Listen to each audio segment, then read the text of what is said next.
Hi there. We here at the Mentionables are always looking to give you the finest in content that we seek out from atheist sources that we then look to respond to. This is not our attempt to be combative. We're just looking to give alternate perspectives to claims made by other worldviews. So today we have this gentleman. I have friends, right? Who's bringing us this content. Today I have 7 signs you'll be an atheist one day. Let's take a look. We're looking at number 4 in this series. But first, roll that intro.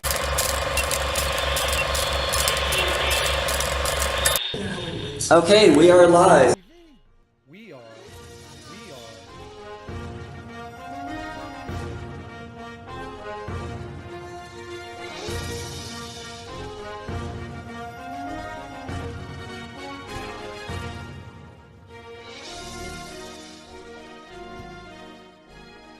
Without further ado, let's get started. 7 signs you'll be an atheist one day. Number 4. You love science. If your flirtation with science extends beyond the occasional TED Talk to a truly curious mindset, your inquisitive pilgrimage will invariably lead you on a quest for answers. At some point in this journey, you'll begin to realize that the universe is knowable, not in a new age anthropomorphic personified way, but knowable in the sense that we can and are uncovering how it works. And science is the method for how we investigate its inner workings. Like reverse engineering a foreign contraption, science asks how, and then sets about to find out. In neuroscience, you realize that seizures, sleep paralysis, and schizophrenia have chemical causes and aren't demon possession. Studying biology, genetics, and biochemistry, you'll learn how we know that all animals are related and that we're animals, that life is nothing more than chemistry, and that it can arise from non-life naturally. Anthropology, dendrochronology, and geology will show you how we know that the Earth is far older than most ancient religions could even fathom. Cracking into physics, you'll discover how particles pop into and out of existence ex nihilo, from nothing, and observe how even entire stars and planets can form entirely on their own. The more you fill in your gaps of understanding, the less room is left for magical supernatural forces. And as more and more of your supernatural beliefs fade into your cognitive graveyard of scientifically illiterate misconceptions, you'll realize how many times you've been wrong with the assertion, "We don't know, therefore God," as your placeholder for ignorance. And you become comfortable with, "We may not know yet, but perhaps we can find out together." I really like this 4th objection. It's that you freaking love science, and that's what's going to make you an atheist.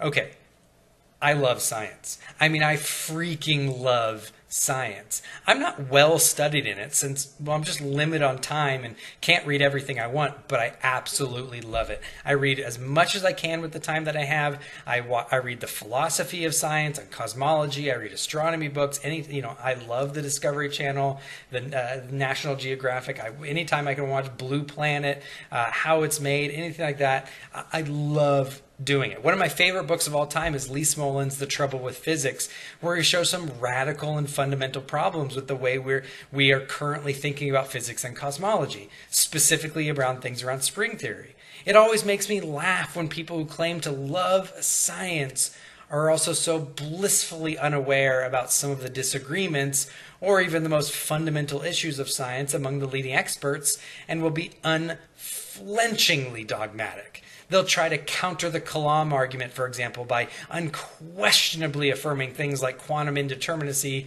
or the multiverse without realizing there are some serious scientists who fundamentally disagree with them and have some substantive critiques. And again, I'm not even a fan of the Kalam. I never really use it as an argument for God, and I'm not convinced we should. I'd far rather people abandon it and use other cosmological arguments like the Leibnizian contingency argument if they're going to take an evidentialist argument anyways. So strangely enough, so many skeptics and atheists say that they love science, but what they really mean is that they love scientism, a specific perversion of naturalism under the epistemology of the failed philosophy of logical positivism. I found so many people who claim to love science and endorse evolution know less about evolution than I do. Like, literally still think we came from monkeys. They're almost as bad as some of the young Earth creationists, or they just know it kind of in memes. Scientism basically is a kind of hard philosophical naturalism that says that all questions must have naturalistic answers, and science is the only way we can know them.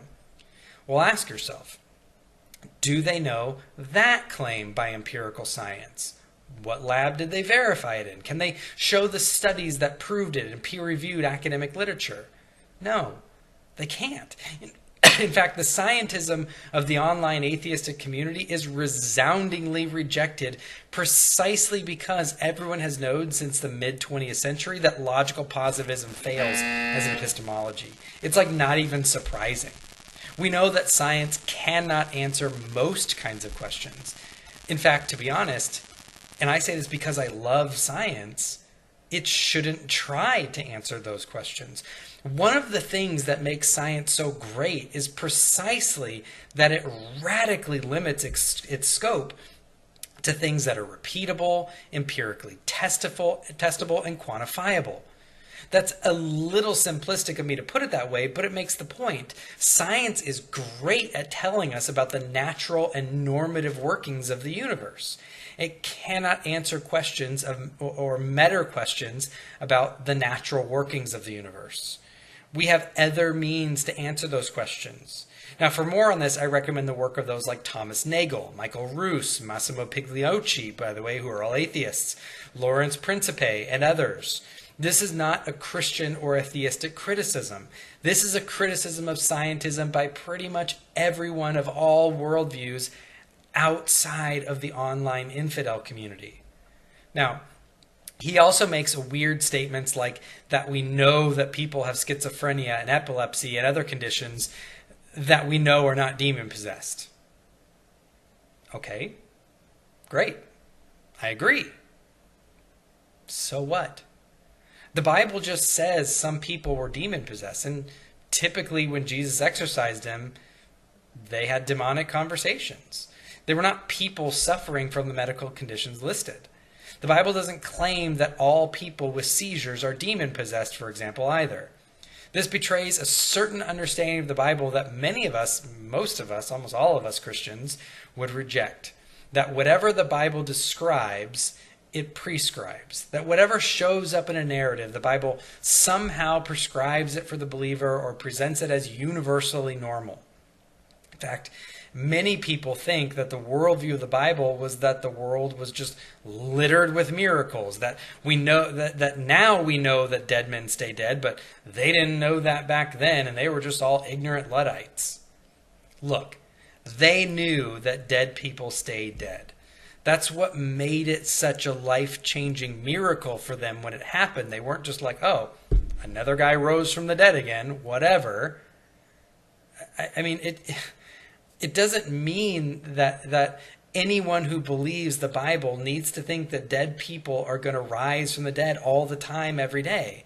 I'm fine thinking that no one besides the 2 or 3 mentioned in the Bible as a direct result of an act of God have ever risen from the dead. The same is true for demons. Nowhere does the Bible tie mental health to demon possession. Nowhere. Just because the Bible mentions a few cases, it doesn't mean that it was their view of mental health or that we should think that mental health is the explanation for those few cases. He claims also that life can rise from non-life and that all life is only chemical. Neither of those are born out of science, by the way. Neither of them. But those have massive philosophical assumptions built into their claims, which cannot be proven by science in principle. Notice even his own assertion. He shows exactly what I've been pointing out in not taking the limits of science seriously, with a section of saying we should take science seriously. So when he says that as our scientifically ignorant beliefs fall aside, he's ironically building it on scientifically ignorant beliefs. Does that mean he isn't truly an atheist and he's on his way to true atheism? I don't know. Or maybe the converse of his point is true. Maybe the more serious he takes science, the less atheistic he'll become. Who knows? He wraps it up with the absurd caricature of saying that we Christians are wrong with the we don't know, therefore God. Okay, this is one of the funniest statements in the entire video for two reasons. First, this is one of the most common caricatures of Christian arguments that I'm continually trying to correct. Many of us are. The arguments are simply not in the form of we don't know, therefore God. He needs to listen to Shannon, again, back at number 2, and actually let his dogmatic rejection of theism stop clouding his ability to listen and to actually understand his opponent's view. Typically, the argument from theists is not, we don't know, therefore it must be God, in a kind of appeal to mystery to explain ignorance. It is, we observe features A, B, C, and D of reality, such as fine-tuning, specified complexity, abiogenesis, laws of logic, objective morality, etc. And from what we know in all analogous cases, intelligence or intentionality are the known best explanations 100% of the time when we come up to any analogous feature in reality. So too in this case, since the data in question has the same features that's universally best explained by mind or intentionality, therefore it's more reasonable to believe that mind is the explanation here too. So in many of these cases, the appeal to ignorance is actually on the side of the atheist. They want us to know that in every analogous case we infer mind or intentionality. But for some unknown appeal to mystery reason, in these cases, they don't want it to be God, a godlike mind, so we're just to ignore the normal reasonable inference. So to say that the theistic arguments are we don't know, therefore God, is actually misleading, bordering on dishonest, because theirs is the arguments that we don't know, therefore materialism. But if I'm being brutally honest, I don't think the reason that they do this is all that mysterious. It's just, again, naturalism of the gaps. It's a desire to avoid God that's lurking back in the wings. Famed Harvard evolutionary biologist, in a moment of striking clarity and just brutal honesty, admits as much in his review of Sagan's book, The Demon-Haunted World. We're all familiar with the statement about not letting a divine foot in the door, but we're not typically familiar with the full quote. Lewontin readily admits that the atheist and naturalist must wage war against even allowing the idea of God to be acceptable as an explanation, even if it's utterly question-begging. He writes, quote, "Our willingness to accept scientific claims that are against common sense is the key to an understanding of the real struggle between science and the supernatural. We take the side of science in spite of the patent absurdity of some of its constructs, in spite of its failure to fulfill many of its extravagant promises of health and life, in spite of the tolerance of the scientific community for unsubstantiated, just so stories, because we have a prior commitment, a commitment to materialism.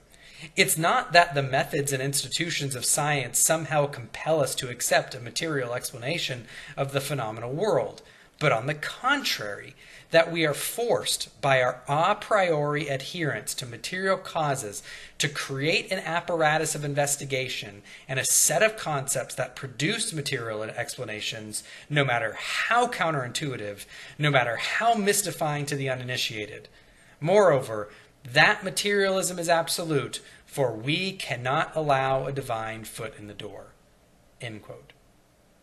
So this leads to the second massive irony of Searle's answer, which is that his entire comment has been in the form of a we don't know, therefore materialism. I have an article on my blog dealing with this called The Naturalism, the Gaps, Part 2, but so often the fallback rhetoric of those who endorse scientism is a kind of naturalism of the gaps. We don't know yet, but perhaps we can find out by science. Would he be open to non-natural, non-scientific explanations? I doubt it. I commonly ask my atheistic friends, what evidence actually would convince them that God exists under their own evidentiary standard?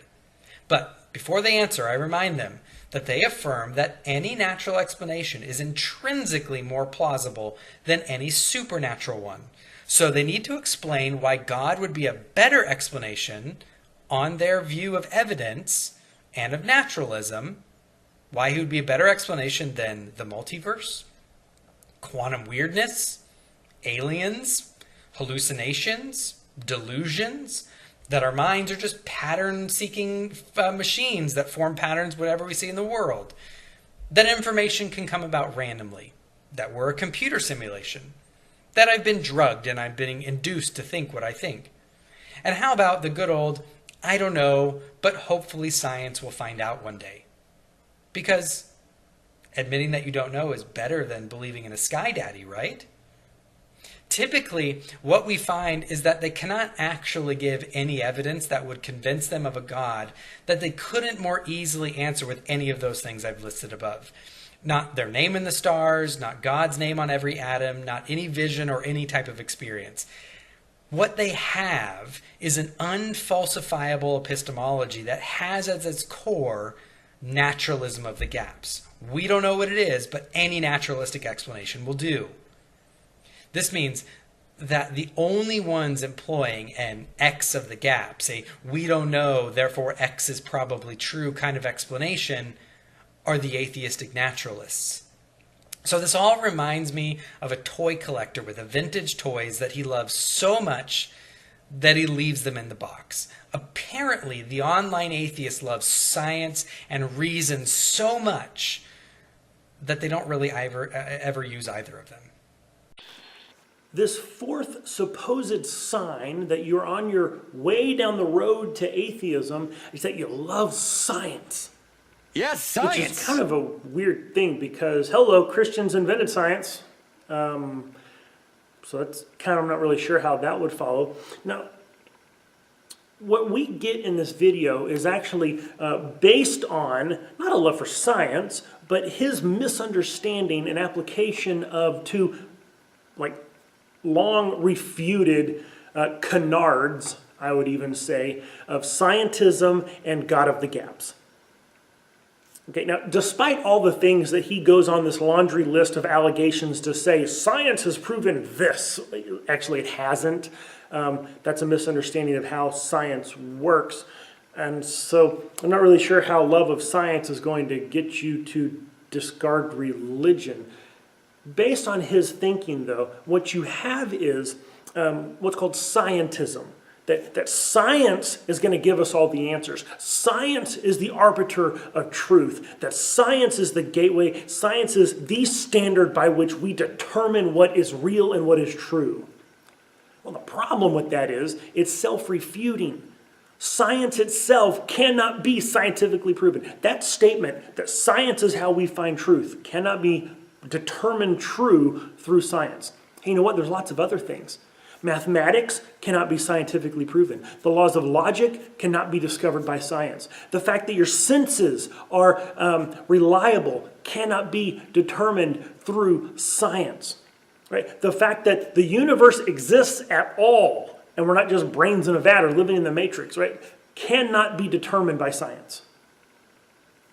However, all of those things need to be in place to do science. And so if you're holding science up as this great standard that it alone can find the answers, well then yeah, you're probably headed to atheism, because guess what?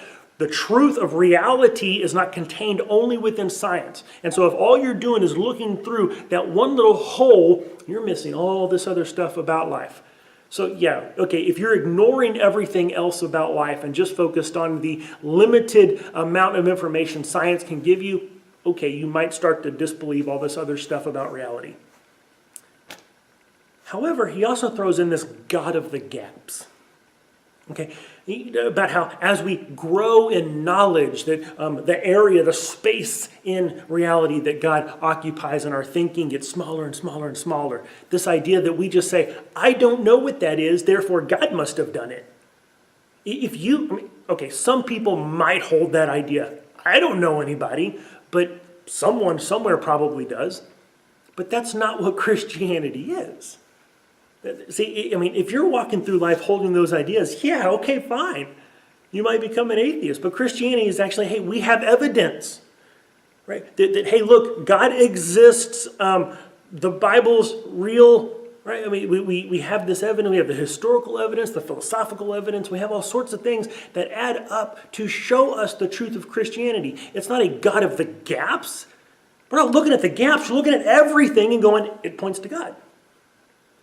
But what's interesting is he's again holding the view that if you believe in these false ideas, then you're probably on your road to atheism. Hey, if holding false ideas leads you to atheism, well, okay, don't hold false ideas. So, is a love of science a sign that you may soon be an atheist? This is kind of like saying that feeling hungry is a sign that you may have a tapeworm. It's just so ubiquitous that it's hard to consistently link the two. So, let me refer back to the case study I'm doing on Christians that convert to atheism. And I'll lay out the entire thing. I'll show you where science works into the process. In every case I've studied, there's 3 stages. The first stage is one of personal crisis. So the person might be struggling in their marriage. They might experience the death of a loved one. In some cases, the personal crisis is a feeling of guilt, where you can't align your behavior with your religious convictions. So, for instance, a girl's sleeping with her boyfriend and she feels guilty about it because it doesn't line up with her personal convictions. Or, an affair would be another one. So, you have this personal crisis, whatever it may be, and that's the first stage. Second stage is a trigger.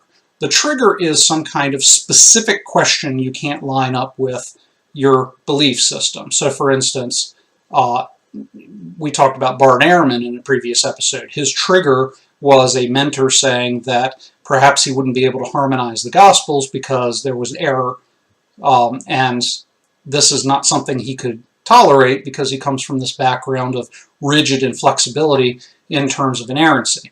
And this is where science might creep in the way that he's defined. This trigger where, for instance, you go to college and become convinced that evolution is a system that really works, and that can't be lined up with your background in young earth creationism, which has been really smacked around in this video series. I don't mean to get on the case of young earth creationists, but we see this a lot in these processes, so I can't help but bring it up.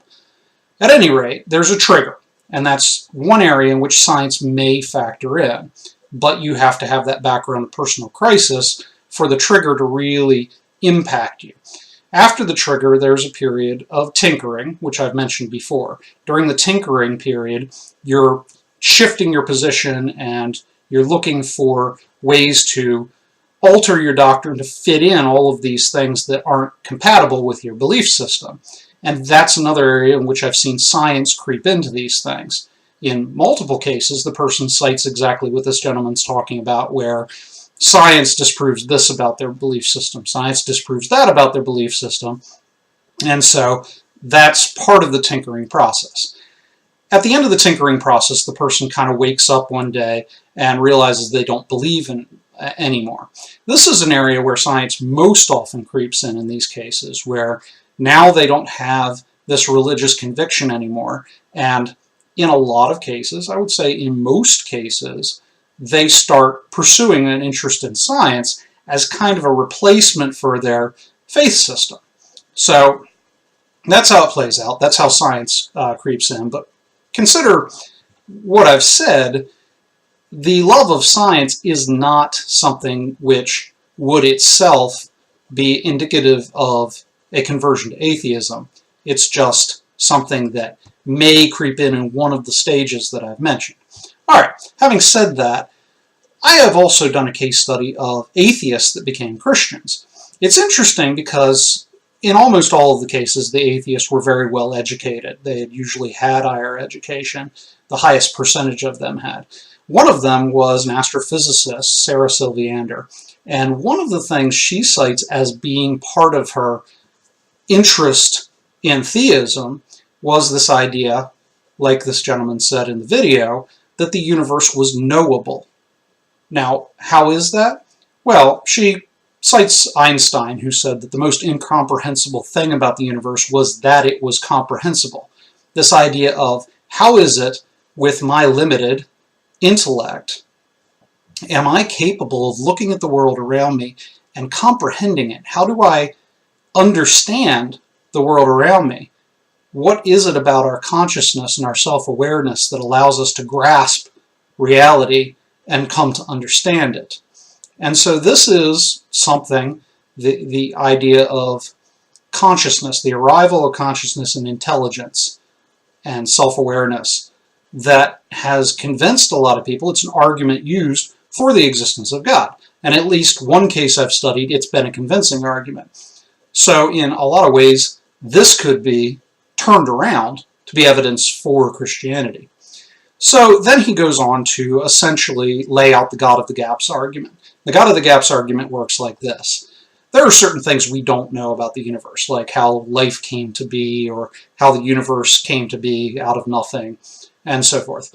And he's saying, essentially, the God of the Gaps argument, it's where you spackle in God in all the cracks in our understanding of the universe. And so what he's saying, and what's been argued by, say, Neil deGrasse Tyson and others, is that the more we expand our understanding of the universe, the more God is squeezed out of those cracks, because we fill in the cracks with actual knowledge, and eventually we're going to be able to comprehend everything about the universe, and we don't need God anymore, right? Well, this is an understanding of God which is more consistent with a kind of pagan idea of God. So consider the holy books and stories that were being told around the same time that the Bible is being written in the ancient world. In those stories, in almost every situation, you're seeing these myths and these gods and these heroes and so forth being used as an explanation for the natural world and for natural phenomena. So we've got like Vulcan, who lives in the volcano, and his forge is the fire we see firing out of the volcano. Or Thor is responsible for the thunder, and so forth. You know, Odin slayed an ice giant, and his bones became the earth, his blood became the oceans, and etc. So these were used as ways of explaining the world around us and the natural phenomena. And so, yeah, it would work. The God of the Gaps argument would work in terms of these pagan myths that are used as an explanation for the world. But you notice that in Scripture, they really don't use God as an explanation for natural phenomena. You know, God is not grabbing the earth and shaking it to create earthquakes. And the wind isn't his breath blowing over the earth. The sun is not his eye staring down at us, and so forth. God is transcendent above creation in Scripture. So the only argument you could really make towards this God of the Gaps is possibly the creation story. And again, that's in conflict within Christian circles, where there's a significant camp that believes that the creation story isn't just a literal way of showing how the earth came to be. That's under dispute, but put that aside, and otherwise the Scripture really does not use God or myth or anything to explain natural phenomena. And this is one of the things that allowed Christians to be the trailblazers in the sciences. So if you look back at any field of science, be it genetics or biology or the study of plants or so forth, it's usually some kind of Christian that has paved the way. So Isaac Newton essentially explained physics entirely. He didn't get quantum physics for us, but he got everything else for us, and he paved the field of mathematics and so forth. And he wrote as much about his Christianity as he did about science. So this idea that God is not part of our universe really allowed us to pave the way. So everything that he's saying in this video, so neurological disorders being responsible for things like seizures and schizophrenia, and he's saying that, you know, we don't need exorcism or demons to explain this kind of behavior, because now we know.